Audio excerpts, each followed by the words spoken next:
What if the most powerful person in any room is not the one who shouts, but the one whose silence carries weight?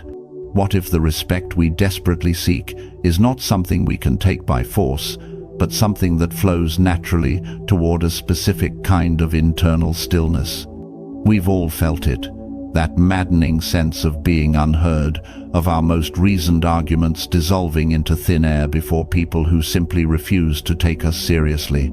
We are told to be louder, to be more assertive, to lean in, and so we raise our voices, only to find the room grows louder with us, and the respect we crave recedes even further. But there is a different path, an ancient one. By the end of our time together today, you will not just learn 5 phrases that can recalibrate any conversation. You will understand the profound internal architecture that makes them work. You will understand how to build it within yourself, so that your words land not with the hollow crash of anger, but with the undeniable force of gravity. And we will return to a question that may seem simple now, but is the key to it all. Why does the world so often bend to the quietest person in the room? Before we begin this exploration, let us be clear. What follows is a philosophical investigation into the principles of character and communication, drawn from the well of Stoic wisdom. It is meant for education and reflection, not as a substitute for professional counsel. The path to a well-ordered mind is a personal one. These are merely maps and compasses, not the destination itself. You are the architect of your own life, so use these tools with the care and judgment they deserve. The modern world has sold us a counterfeit version of strength. It equates influence with volume and respect with fear. The Stoics, men like the slave-turned-teacher Epictetus, the wealthy statesman Seneca, and the Roman Emperor Marcus Aurelius, knew this was a profound error.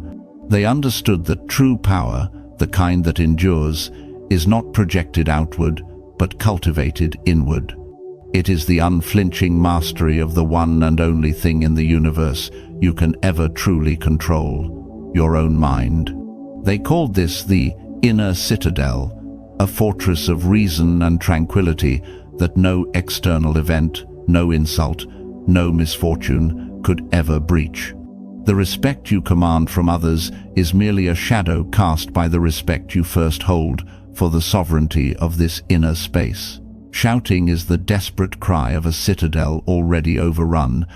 The words we will explore today are the calm pronouncements of a ruler from behind unbreachable walls. To understand this, we must first grasp the foundational pillar of Stoic thought, the so-called dichotomy of control. It is a breathtakingly simple yet life-altering idea. In any situation, there are things we can control and things we cannot. We cannot control the weather, the economy, the traffic, the past, or, most importantly, the opinions and actions of other people. We can influence them perhaps, but never truly control them. What times we control? Our judgments, our impulses, our desires, our aversions, in short, our own thoughts and our own responses.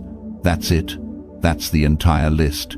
The amateur, the Stoics would say, spends their life in a state of constant agitation, trying to wrestle with the uncontrollable. They rage at the traffic, lament the rain, and grow furious when others do not behave as they wish. Their peace is a hostage to external circumstances. The Stoic, by contrast, focuses their entire energy like a laser on their own inner world, on the quality of their responses. They understand that it is not what happens to you that matters, but how you choose to interpret and react to it. An insult is not inherently harmful. It is your times, judgment times, that it is harmful that causes the sting. A setback is not a catastrophe. It is your times, judgment times, that it is a catastrophe that creates the suffering. This isn't about being emotionless. It's about being incredibly precise about where your emotions come from. They do not come from the world. They come from the stories you tell yourself times about times the world. Gaining respect, therefore, isn't about changing other people's behavior. It is about demonstrating, through your own unshakable calm, that their behavior has no power over your inner state. This is the source of true authority. It is a quiet, magnetic force that draws people in because it is so rare. In a world of panicked reaction, a person of measured response seems to possess a kind of magic. But it is not magic. It is training. Consider the case of a man we'll call David, a brilliant but volatile senior executive at a tech firm. David was always the smartest person in the room, and he made sure everyone knew it. His arguments were flawless, his data unimpeachable, but his meetings were battlefields. When a junior engineer questioned his projections on a new product launch, David didn't just disagree, he took it as a personal affront. He saw the question not as a search for clarity, but as a challenge to his authority. His face would flush, his voice would tighten with condescension. If you had read the report, he'd snap. You'd understand the model. He wasn't wrong about the data, but he was profoundly wrong about the moment. His team learned to stay silent, to nod along, fearing the public humiliation of his correction. The company launched the product based on his flawless, unchallenged projections. It was a catastrophic failure. The junior engineer's question, born of a genuine concern about user adoption rates, was the one loose thread that, if pulled, could have unraveled the faulty assumption at the heart of the plan. But David's need to be seen as infallible, his inability to separate a technical query from a personal attack, meant that thread was never pulled. He won the argument in the room, but he lost the war in the marketplace. He was fired 6 months later, not for being wrong, but for being impossible to be right with. David's citadel was undefended. An arrow as small as a question from a subordinate could pierce his walls and send the ruler within into a panic, burning the fortress down from the inside to prove he was still in charge. Now, imagine that same meeting. The engineer speaks up. I have a concern about the user adoption figures. The untrained mind immediately leaps to a judgment. He's challenging me. He's making me look bad. The Stoic trained mind, however, simply registers the event. A question has been asked. It holds that event at arm's length and examines it without emotional coloring. Then, it makes a conscious choice about how to respond. A response from that place might sound something like this: I understand your point, but I disagree. Let's dismantle this simple phrase. I understand your point is not a concession. It is a statement of fact that serves a crucial strategic purpose. It communicates to the other person and to everyone in the room that you have listened. You have not just been waiting for your turn to speak. You have absorbed their reality. This act of validation instantly lowers their defenses. They feel heard, which is often what people are truly fighting for, far more than the substance of the argument itself. But the phrase does not end there. The second clause, but I disagree, is the anchor. It is delivered not with aggression, but with calm finality. It is a clean, surgical cut. You are not attacking their character or intelligence. You are simply stating a difference in your own reasoned judgment. You are separating the person from the idea. In that moment, you are not a reactor. You are a sovereign entity. You have demonstrated that another person's opinion is just that, an opinion. It is an external event that you have observed, considered, and chosen not to assent to. You have shown them the walls of your citadel, not by shouting about them, but by quietly standing upon them. This principle extends beyond the boardroom into the most intimate corners of our lives. Think of Sarah, a woman caught in a recurring toxic cycle with her aging mother. Her mother, anxious and lonely, would often resort to guilt and passive aggression to get Sarah's attention. I suppose you're too busy with your important life to call your own mother. A voicemail would sigh. For years, Sarah would react predictably. She'd feel a hot surge of guilt and anger, and would either call back immediately to launch into a defensive circular argument, or she would ignore the call for days, stewing in resentment. Both reactions were a trap. They gave her mother's words complete power over her emotional state.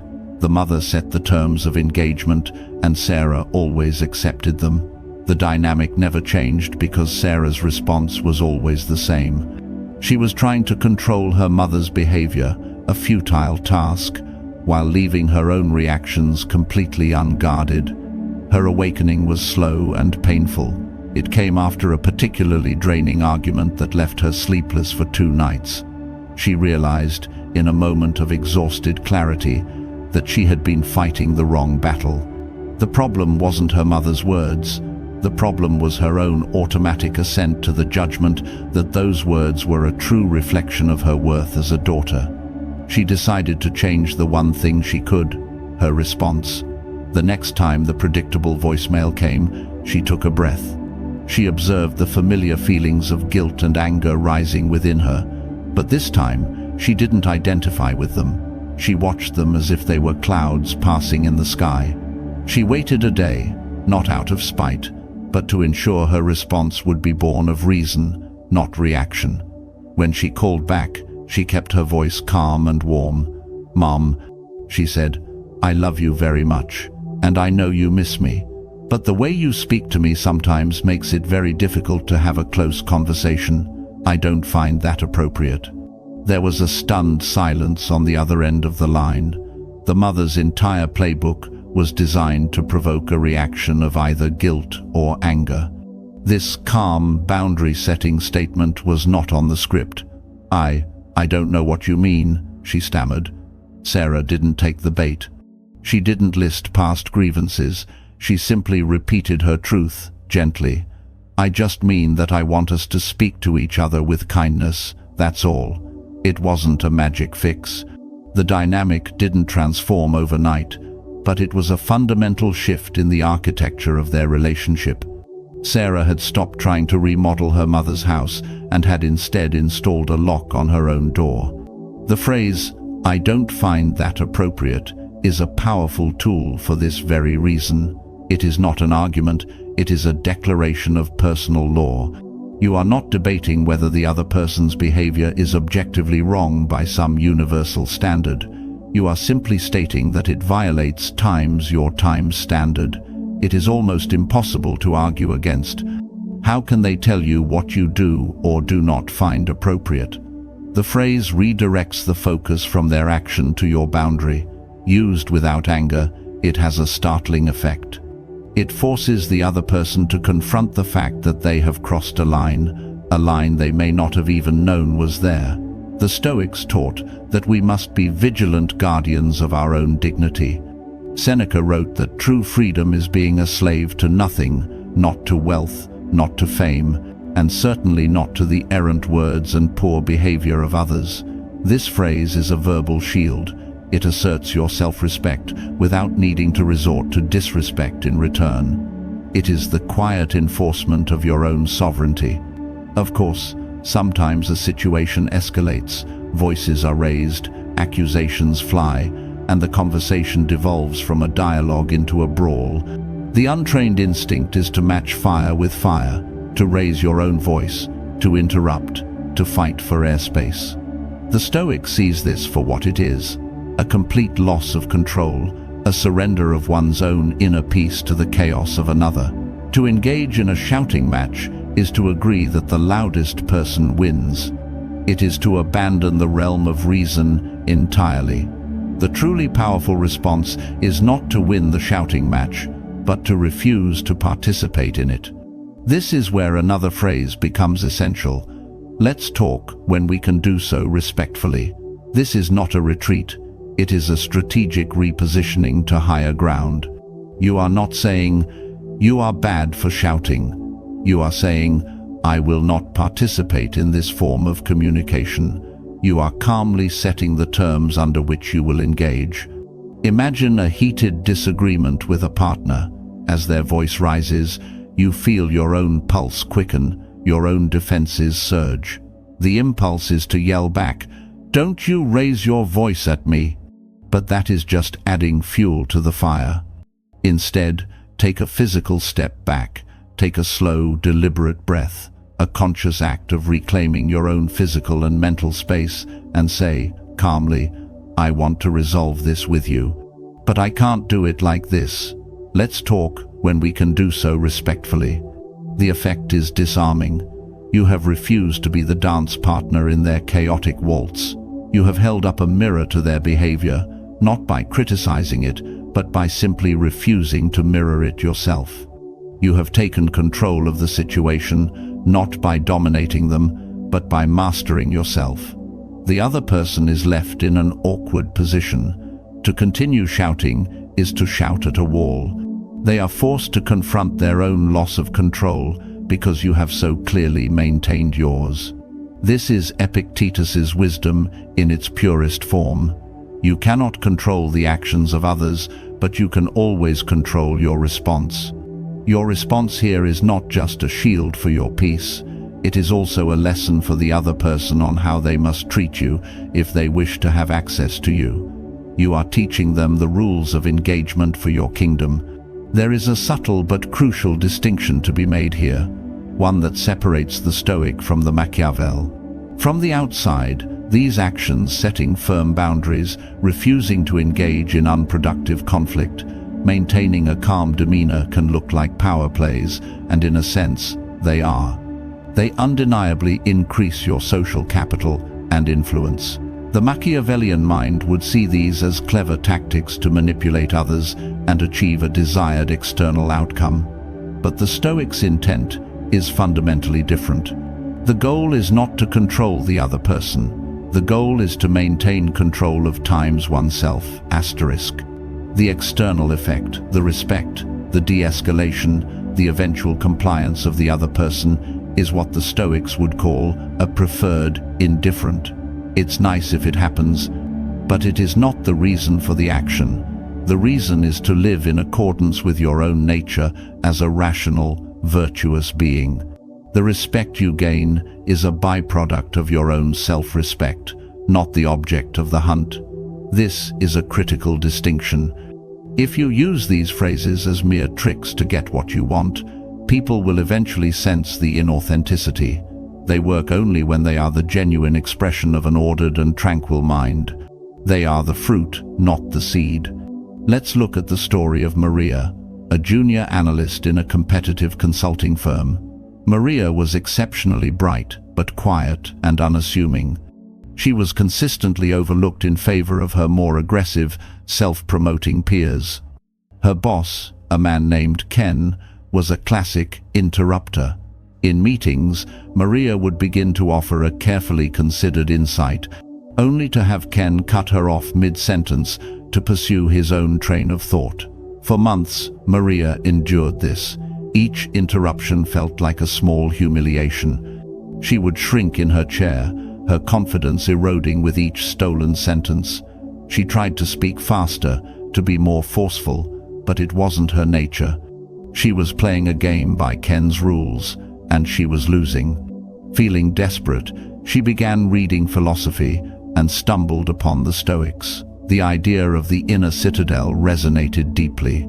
She realized she had been pinning her sense of professional worth entirely on Ken's validation, an external factor utterly beyond her control. Her new project was not to change Ken, but to change herself. She began a quiet training regimen. In low-stakes conversations with friends, she practiced holding her ground calmly. She practiced observing her own emotional reactions without being hijacked by them. She was forging a new internal architecture. The test came in a team meeting a few weeks later. She was presenting her analysis on a difficult client case. She was 2 minutes in when, like clockwork, Ken cut in. "Yeah, but the real issue here is the supply chain bottleneck." The old Maria would have folded instantly. But the new Maria did something different. She didn't raise her voice. She didn't even stop him. She simply held her posture, looked at him directly, and waited. When he finished his thought, a few seconds later, she did not respond to his point. She simply paused, took a calm breath, and said to the room, "As I was saying," and then seamlessly continued her presentation exactly where she had left off. She had not acknowledged the interruption at all. She had treated it as a brief, irrelevant noise. It was a stunningly powerful moment. She hadn't been rude, she hadn't been aggressive, but she had, with absolute clarity, refused to let her space be invaded. In the silence that followed her continuation, you could feel the dynamic in the room shift. For the first time, Ken looked at her not as a subordinate to be managed, but as a colleague to be reckoned with. He didn't interrupt her again for the rest of the meeting. Maria had learned that true assertiveness is not about the volume of your voice, but the solidity of your frame. Sometimes the most powerful move is simply to refuse to be moved. This leads to a related, and perhaps even more definitive, tool for preserving your inner peace. We often feel obligated to see every argument through to the bitter end, as if walking away were an admission of defeat. We get tangled in circular debates, especially online, with people who are not interested in truth, but in provocation. They want to drain your energy, to pull you down into the mud with them. The Stoic recognizes this as a fool's errand. Marcus Aurelius wrote to himself, "The best revenge is to be unlike him who performed the injury." When someone is trying to bait you into an ugly, pointless conflict, the best revenge is to refuse them the fight they crave. You do this with a simple, boundary-drawing phrase, "I'd prefer not to continue this conversation." Again, note the precision. It's not, "This conversation is stupid," or "You're not worth my time." Those are judgments aimed at the other person. This phrase is a statement of your own will, your time's proheresis asterisk, or faculty of choice. You are expressing a preference. You are choosing to allocate your most precious resources, your time, your attention, your emotional energy elsewhere. It is a quiet declaration that your peace is more valuable than having the last word. Using this phrase is like locking the gate of your citadel. You are not running from the battle. You are wisely concluding that the territory outside the walls is not worth fighting for. It demonstrates a profound self-awareness and a refusal to have your agenda set by others. It shows that you are the master of your own attention, and that is a rare and respected form of power. Finally, we arrive at a phrase that synthesizes many of these principles. It is the art of disagreeing without being disagreeable, of holding your ground while still preserving a relationship. It is for those moments when a friend, a family member, or a colleague is passionately trying to convince you of something you simply do not accept, a political view, a life choice, a business strategy. Arguing point by point often only entrenches both of you in your positions. The Stoic path is to transcend the argument itself. You look at the person calmly, perhaps with a touch of warmth, and you say, "That's your opinion, and I respect it, but I don't share it. Let's break down its elegant architecture." "That's your opinion" neutrally frames their belief as what it is, a product of their mind, not an objective fact of the universe. "And I respect it" is a crucial bridge. It honors their right to their own mind, their own inner citadel. It says, "I am not at war with you. I am not trying to conquer your worldview." This generosity is disarming. Then comes the quiet, unshakable assertion of your own sovereignty. "But I don't share it." There is no apology in it. There is no request for their approval. It is a simple statement of fact, delivered with the quiet confidence of someone who does not require external validation for their own convictions. It closes the door to further pressure without slamming it in their face. Seneca warned that being a slave to the opinions of others is the worst of all prisons. This phrase is the key to that prison cell. It allows you to respect the humanity of another person without surrendering the integrity of your own judgment. So now we have these 5 verbal keys, these articulations of a disciplined mind. "I understand your point, but I disagree. I don't find that appropriate. Let's talk when we can do so respectfully. I'd prefer not to continue this conversation." And "That's your opinion, and I respect it, but I don't share it." But you must see by now that these are not magic incantations. They are not lines to be memorized and deployed for tactical advantage. They are the audible edge of an invisible structure. They are the external signs of a profound internal reorientation. They are the language of a person who has done the work. And this brings us back to our opening question: why does the world so often bend to the quietest person in the room? It is because that person is not operating from a place of need. They are not seeking validation, they are not desperate for agreement, and they are not afraid of conflict. Their silence is not empty, it is full. It is full of self-possession. Their words, when they come, are not arrows shot in panic, but heavy stones laid carefully one on top of the other, building something real and solid. The inner architecture we have sought to reveal today is built on these foundations: the clear-eyed acceptance of what you can and cannot control, the rigorous practice of separating events from your judgments about them, and the unwavering commitment to exercising your freedom of choice in a rational and virtuous way. The respect they command is not a reaction to their volume, but a recognition of their depth. We unconsciously defer to those who are masters of themselves because we know, on some primal level, that they are not easily swayed, not easily broken, and not in need of anything from us. They are a force of nature, like gravity itself, quiet, constant, and undeniably powerful. The journey does not end with learning a few phrases. That is merely the first step. The real work is in the daily practice of building the character from which such words can spring forth with unforced authenticity. It is the work of observing your own reactions, of questioning your own judgments, of finding moments of stillness in a world that screams for your constant reaction.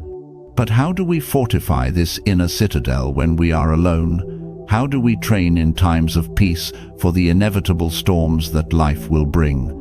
The Stoics had answers for this as well, a set of mental exercises and disciplines designed to build resilience, temper, desire, and prepare the soul for adversity. This is the next chapter of the journey, the art of forging the inner steel, so that when the time comes, your character and your words will not fail you.